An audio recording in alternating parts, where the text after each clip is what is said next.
أعزائي المشاهدين في كل مكان، النهاردة جايب لكم فيلم ولا أي فيلم كده من الآخر. فيلم سلمان خان الحصري تايجر 3، الفيلم اللي محدش لاقيه. وزي ما كنا أول حد ينزل لكم فيلم جوان للنجم شاروخان، هنكون أول حد ينزل لكم فيلم تايجر 2023. فما تنساش اللايك والكومنت وادعمنا بشير لكل اصحابك، وفعل زر الجرس واشترك في سلسلة قنواتنا فيلم من الاخر وفيلم من الاخر هندي وفيلم من الاخر بلس، علشان يوصلك كل يوم فيلم جديد وحصري من الاخر. وقبل ما نبدأ ما تنساش نصلي على النبي وندعي لاخواتنا في فلسطين. بيبدأ فيلمنا في اكتوبر سنة 1999 في لندن، وبنشوف بنت صغيرة وهي بتتمرن كيك بوكسينج مع ابوها اللي بيفضل يشجعها لحد ما فجأة بتسخن عليه في التدريبات، ولكنه بيعمل لها حركة جامدة جدا وبيثبتها بيقول لها ما تنسيش نفسك، ده انا بابا يعني. ولما بيرجعوا البيت بيجيله تليفون وبيقول له افتح التلفزيون دلوقتي حالا. ولما بيفتحه بيلاقي ان في صراع كبير بين الباكستانيين والهنود، ومن الواضح كده ان الموضوع كبير جدا. بينزل الاب على شغله ومعاه بنته وبينزلوا ويركبوا عربيتهم، ولكن لحسن حظهم ان ابوها بيقول لها انه نسي مفتاح العربية في البيت، وبيطلب منها تدخل تجيبهم. ولما بتدخل بتشوف عربية ابوها وهي بتنفجر في شكل صعب جدا، وبيموت قدام عينين بنته بطريقة صعبة جدا. بنشوف حزنها وقت الدفنة وهي وكل اصحاب والدها. ولما بترجع البيت بيكلمها واحد من اصدقائها بيقول لها انه هيكون معاها دايما، وبيمدلها ايده فعلا وبتوافق انه يفضل جنبها. بعدها بننتقل لوقتنا الحالي ونشوف مسؤولة حكومية في منصب رفيع جدا بتكلم تايجر وبتقول له ان في اعتداء بيتم على احد عملائهم في الباكستان، وبتطلب منه يتدخل وينقذ الموقف. واخيرا بنشوف سلمان خان بطل فيلمنا الجديد وبيتحرك للمكان اللي فيه المواطن الهندي اللي بيتضرب وبيتعذب في الشوارع بطريقة صعبة جدا، وبلا اي رحمة بيقرر تايجر ان ده الوقت المناسب علشان يتدخل. وفعلا بيروح له بيلاقيه مرمي في نص الارض وسايح في دمه، وبيدخل وبيديله يشرب ميه، ولكن ده مش بيكون عاجب اهل المنطقه، وبيدخل له بيحاولوا يمنعوا تايجر من انه ينقذ الشخص اللي مرمي على الارض، ولكن تايجر مش بيسكت لهم وبيديهم اللي فيه النصيب، وبيعلم عليهم في نص منطقتهم كمان لكمات وضربات، وبيعلم عليهم في منطقتهم يعني. بيركب الموتوسيكل بتاعه وبياخد الراجل وبيهرب بسرعه، رغم ان اهل المنطقه بيحاولوا يمنعوه بكل الطرق، بيضربوا عليه نار بمسدسات وبنادق،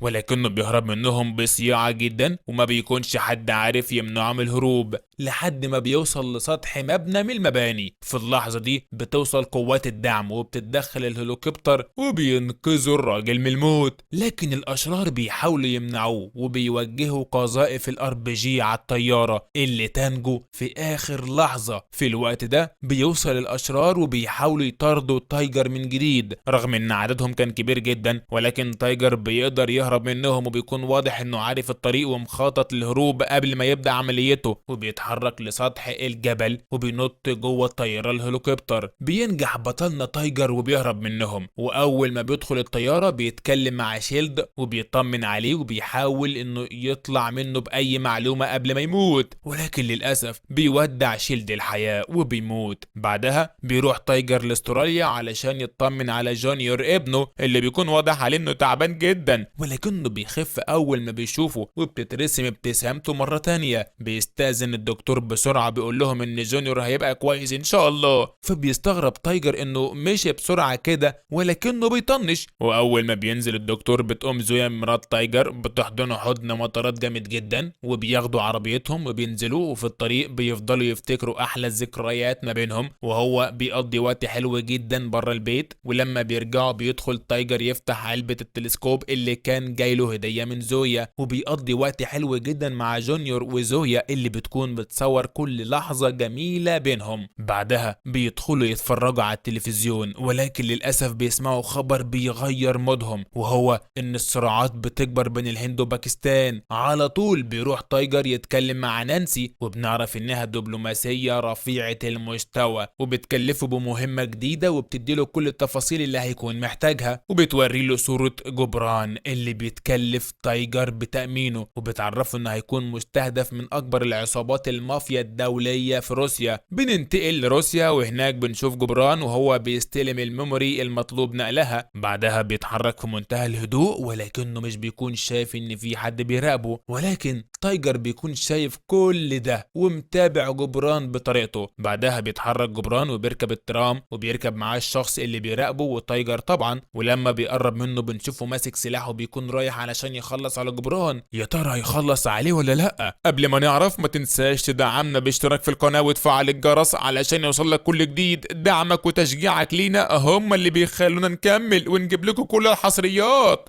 نرجع بقى لفيلمنا. بنشوف جبران نزل من الترام ووراه تايجر، وبنشوف ان الشخص اللي كان بيراقب جبران مرمي في الترام، وبنعرف ان تايجر خلص عليه وبيكمل جبران في طريقه وكان مفيش اي حاجة حصلت. وبعدها بنشوف واحد ماسك مسدس بيقرب لجبران وهو بيصوب مسدسه ناحيته، ولكن في اللحظة الأخيرة بيتدخل تايجر وبيقدر ينقذ جبران للمرة التانية، وبيطلعوا يجروا وبيهربوا من المكان ده. وبعدها بيشوف تايجر شاب راكب دراجة وهو داخل على جبران بسرعة وبيحاول يقتله، فبيقرر تايجر انه يتدخل وبيضرب عليه نار، وفعلا بيقع المجرم من على المكنة وبتتخلع خوذته. ولكن المفاجأة ان لما بنشوف انه مش ولد اصلا وبنلاقيها زويا، ولكن تايجر مش بيرضى يخلص عليها وبياخد جبران وبيحاول يهرب بيه وينقذ حياته. بيطلعوا يجروا وبيدخلوا لمحطة القطر، وبيقدر جبران انه يركب قطر وبيتحرك في اخر لحظة قبل ما توصل له البنت. اما تايجر فبيقرر ما يهربش ويواجهها، ولكنه مش بيكون عايز يضربها ويتفادى ضرباتها بس مش اكتر، وبيطير السكينة اللي في ايديها وبيكتفها وبيفضل ساكت ومش بيخلص عليها. فبتستغرب البنت وبتبص لتايجر وهي بتفكر وبتقول لنفسها انت مش هتخلص عليا ولا ايه؟ ولكن تايجر بيشيل الدقن اللي مركبها وبيوريها نفسه، فبتندم على كل اللي عملته وبتفهم ليه ما كانش عايز يخلص عليها، وده لانها ما كانتش عارفة ان ده تايجر. ولكن فجأة بيجي واحد بيضرب تايجر على دماغه وبيفقد الوعي، ولما بيفوقوه بيلاقي نفسه متكتف وقاعد في مكان غريب، وفجأة بيشوف شخص قدامه في شاشة وبيقدم له نفسه، وبنعرف ان اسمه شاهين، وبيقول له انه يعرف عنه كل حاجة وان بالنسبة ليه تايجر ده كتاب مفتوح. ولكن تايجر بيرد عليه وبيكون مش مصدقه وبيقول له ان انت اخرك فاضي ومجرد بتتكلم وخلاص، ومش بيصدق نفسه لما بيوري له ان زويا مراته والجونيور ابنه معاه وتحت رحمته. وقتها بس بيسكت تايجر وبيكون خايف جدا على مراته وابنه، بيحاول يفك نفسه بأي طريقة ولكنه مش بيقدر. ولما بيسألوا تايجر عن سبب وجوده هنا واختطافه جونيور وزويا بيحكي الموضوع من أوله. بنشوف الأخبار في التلفزيون وبنعرف إن الأحداث بين الهند وباكستان في اشتعال شديد. كل يوم بنشوف الجنرال ميدوني وهو قاعد مع واحد من رجالة الضباط الفاسدين، وبنعرف إن اسمه أتيش، فبيحكي له الجنرال عن زيارة وفد دبلوماسي وبيأمر أتيش إنه يخلص على الوفد ده. فعلا بيتكلم أتيش مع ميرا وبيكلفها بتنفيذ العملية دي. في البداية بتكون ميرا خايفة جدا ولكنها بتضطر توافق بعد ما بيهددها أتيش إنها هتدفع حياتها الثمن لو رفضت تنفذ العملية. بننتقل ليوم الزيارة وبيوصل الدبلوماسي وبنشوف ميرا وهي فوق السطح أحد المباني وبتوجه قناصتها ناحية الوفد الدبلوماسي. في الوقت ده بنشوف تايجر وهو بيحاول ينقذ الموقف، بتضرب ميرا أول طلقة وفعلا بتقدر إنها تصيب عربية الموكب، ولكن في اللحظة دي بيتدخل تايجر وبيقدر يخلص عليها. بعدها بتنقل الشرطة جثة ميرا، ولكن المفاجأة لما بيشوف تايجر الاي دي الخاص بيها وبيقدر يعرف المكان اللي كانت ميرا مقيمة فيه، وفعلا بيروح يقبضوا على الضابط الخاين أتيش. بنرجع تاني لشاهين وهو بيكلم تايجر وبنعرف ان كل ده كان فلاش باك، ورد شاهين عن سؤال تايجر لما سأله انت ليه جايبنا هنا. بيكمل شاهين كلامه بيهدد تايجر اللي بيكون شايف جونيور زويا في حالة صعبة، وبنعرف ان الدكتور ده كان من رجالة شاهين وانه كان مزروع في بيت تايجر وان كل دي خطته مش صدفة. بعدها بنروح لتركيا وبنشوف تايجر وزويا وهم في طريقهم علشان يقابلوا العم أردوغ وولاده الاتنين باتو وفريدي، وبنشوف ان باتو عبقري ومهووس بالتكنولوجيا، فبيتكلم تايجر مع العم أردوغ وبيقول له على تفاصيل العملية الجديدة، وبنعرف ان في وفد صيني في الطريق لتركيا، وبيقول لهم تايجر ان مهمتهم ان هم يسرقوا خزنة لي الدبلوماسية الصينية، ولكن المشكلة ان الخزنة دي مش بتفتح غير ببصمة عين لي. وهنا بيقول لهم باتو ما تشيلش هم، وبيديه خاتم، وبيقول له ان الخاتم ده متركب فيه جهاز يسحب بصمة العين. وعلى طول بيتفقوا على الخطة، وبيكلف تايجر زويا انها تدخل الحمام اللي بتقعد فيه لي وتحاول تسحب منها بصمة العين بأي طريقة. وفي يوم التنفيذ بتدخل زويا الحمام مع لي وبتحاول تمثل عليها وتتعامل معاها عادي، ولكن لي بتكون مستغربة ازاي زويا دخلت هنا اصلا، وبتعرف ان في حاجة غلط بتحصل. فعلا بتدور معركة شرسة جدا بين لي وزويا. وايه ده، يا نهار ابيض، الحمد لله ان بشكير ما وقعش. في الوقت ده بيكون تايجر بيتسلل المكان وبيحضر منفذ الهروب وبيزرع متفجرات في المكان، وفي الوقت ده بتكون قدرت زويا انها تخلص على دي وبتقدر تسحب منها بصمة العين بكل سهولة. اما تايجر فبيكون قدر يوصل الخزنة، ولكن لسوء الحظ بيضرب جرس الانذار وبتدخل قوات الشرطة، ولكنهم مش بيقدروا على تايجر القوي، وفعلا بيخلص عليهم كلهم. وبيخرج من المكان وهو بيروح يركب العربية مع فريدي وبيحاول يهرب، ولكنه بيلاقي الشرطة في كل مكان والدور بينهم مطاردة قوية جدا. لكن بيقدر تايجر انه يشتت الشرطة، وبسرعة بينزل فريدي من العربية ومعاه الحاجات اللي سرقوها من لي، وبيخرج تايجر للشرطة علشان يشتتهم عن فريدي. في الوقت ده بيكون العم أردوغ وباتو وزويا مستنيين فريدي يوصل، ويا ريته ما وصل. بتخونهم زويا وبتهددهم بمسدسها وبتاخد الحاجة وبتمشي. اما تايجر فبتخبطه عربية الشرطة وبينزل من عربيته بيسلم نفسه. وده في الوقت اللي بنشوف فيه زويا وهي بتقابل الزعيم شاهين في مكان مهجور، بيتفاوض معاها وبيقول لها حمد لله على السلامة، فين الحاجة؟ فبتقول له لما اشوف ابن الاول. فبينده على رجالته فبيظهروا ومعاهم جونيور، ولما بتشوف جونيور بتديله الشنطة وبيشكرها على اللي عملته وبيقول لها انها ساعدته جدا، وبينده على رجالته وبيرجعوا لها ابنها جونيور وبيمشي. بعدها بنشوف قوات الشرطة وهم ماسكين تايجر وبيسلموه للقوات الباكستانية وبيترحل لباكستان، وبنشوف قوات الباكستان بتعذب تايجر بمنتهى الوحشية. وفي الوقت ده اللي بتكون فيه نانسي بتتابع قضية تايجر وبتحاول تشوف حل للمشكلة اللي هو فيها، وبتتكلم مع العم أردوغ وأولاده باتو وفريدي، وبتتابع القضية مع رئيس وزراء الهند بنفسه. في الناحية التانية بيشتكي الضباط الباكستانيين للجنرال وبيقولوا له ان هما مش عارفين يطلعوا من تايجر بأي معلومة، ولكن بتتغير كل حاجة لما بيدخل شاهين وبيظهر قدام تايجر لأول مرة وش لوش. بنشوف نظرة تايجر لشاهين، شكله كده ناويلك ناس سودا، انا لو مكانك اخلع والله العظيم. ولكنه بيستغل ان تايجر مربوط وبيقول له مراتك حلوة وساعدتني، وبيسيبه وبيمشي. بنشوف الضباط الباكستانيين وهم في بيت العم أردوغ وبيهددوا اولاده، وبيعدي الوقت بصعوبة على تايجر، لا بياكل ولا بيشرب،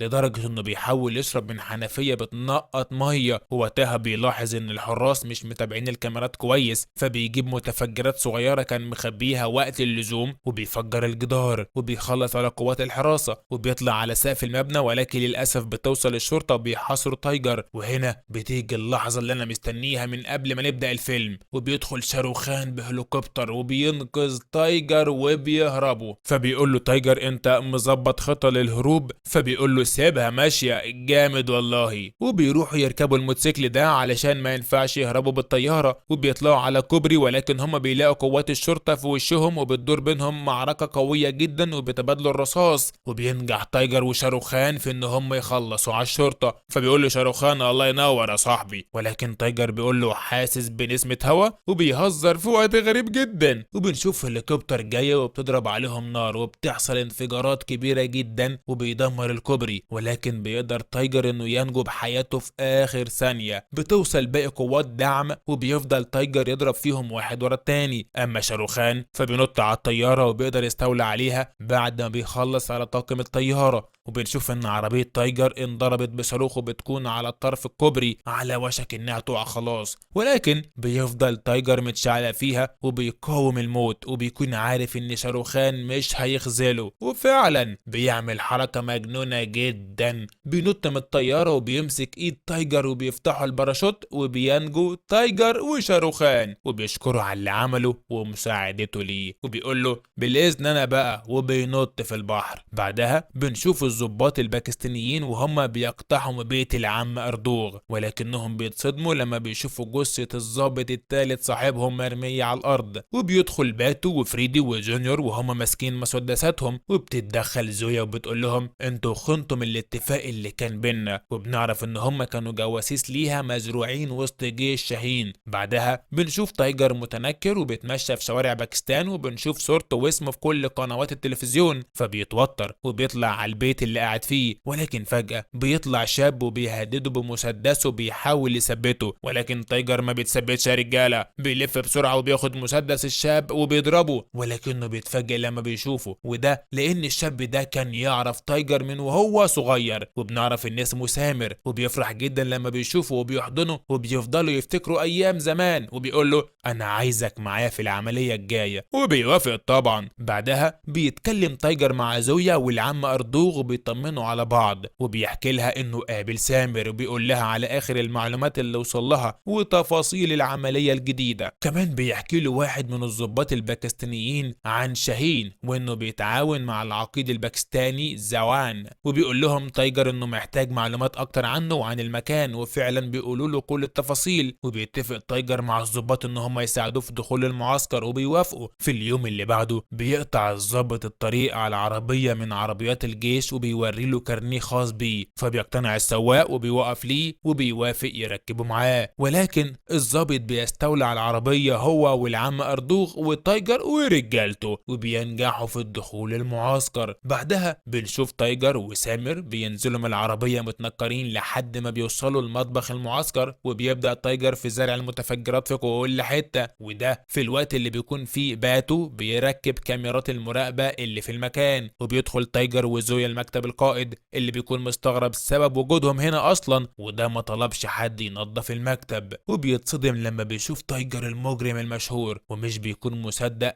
انه قدر يوصل له هنا، فبيقول له تايجر انا جاي لك بهديه، وبيلبسه حزام ناسف ونعم الهدايا والله. بياخدوا تايجر وبيروح على مكتب نانسي، وبتتصدم لما بتشوف تايجر داخل عليها ومعاه القائد وملبسه حزام ناسف. في الوقت ده بتوصل قوات الجيش لمكتب القائد وبيتحقق في اللي حصل، وبيكونوا مستغربين ازاي تايجر قدر يدخل هنا اصلا. بعد ما توصل قوات الجيش بيفجر العم اردوغ المكان علشان يشتتوا القوات ويهربوا من المكان، وبيحصل بينهم اشتباك قوي جدا، وبيكون المكان اشبه بالحرب العالمية من كتر الرصاص اللي في كل مكان. وهنا بيتدخلوا الضباط وبيساعدوا باتو وفريد وسامر، وبيحصل انفجار قوي جدا في المقر، وبيكون كل ده تحت عين شاهين. وبينجح تايجر انه يحتجز العقيد، ووقتها بس بيقرر يتدخل وبيمنع باتو وظباطه الخونة من الهروب. وبسرعة بتوصل الصحافة والمراسلين علشان يغطوا حادث الانفجار. بتكون كل حاجة بتحصل بترصدها العدسات للملايين. في الوقت ده بينجح تايجر انه يحتجز العقيد وبيأمره يطلع يوضح الموقف للصحفيين ويفضح شاهين، وبيقول له انه هيخلص عليه لو ما عملش كده. فبيوافق العقيد طبعا وفعلا بيخرج، ولكن قبل ما بيتكلم بيقتلوا شاهين وبيخلص عليه. وبتتذاع لحظة مقتل العقيد قدام العالم كله. بعدها بيطلع شاهين يرمي كل اوراقه وبيعرف الشعب قد ايه هو انسان قذر، وبيخلص على الضباط للمنشقين، وبيخلص على باتو بطريقة وحشية، وبينها العم اردوغ وتايجر بعد اللي شافوه، وبيقرر ينتقم منه. وبيعرف نانسي انه مش هيسيب شاهين، وبيجهز خطته، وبيستنى شاهين ورجالته يدخلوا الاسطبل الخيل لانهم عارفين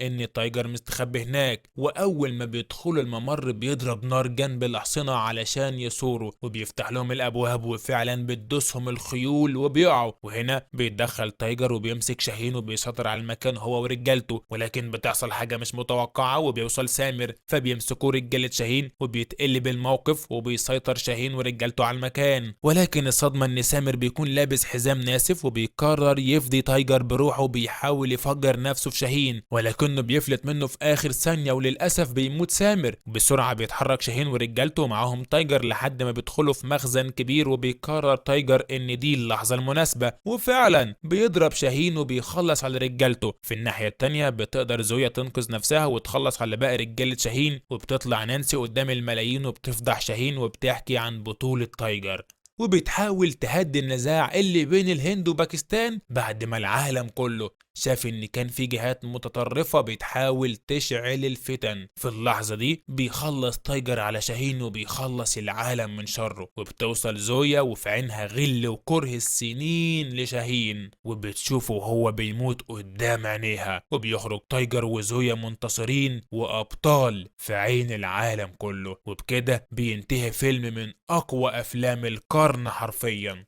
سلسلة افلام تايجر هتلاقيها عندنا وبس، فما تنساش لايك وكومنت ودعمنا بشير لكل اصحابك، وفعل زر الجرس واشترك في سلسلة قنواتنا فيلم من الاخر وفيلم من الاخر هندي وفيلم من الاخر بلس، علشان يوصلك كل يوم فيلم جديد وحصري من الاخر. سلام.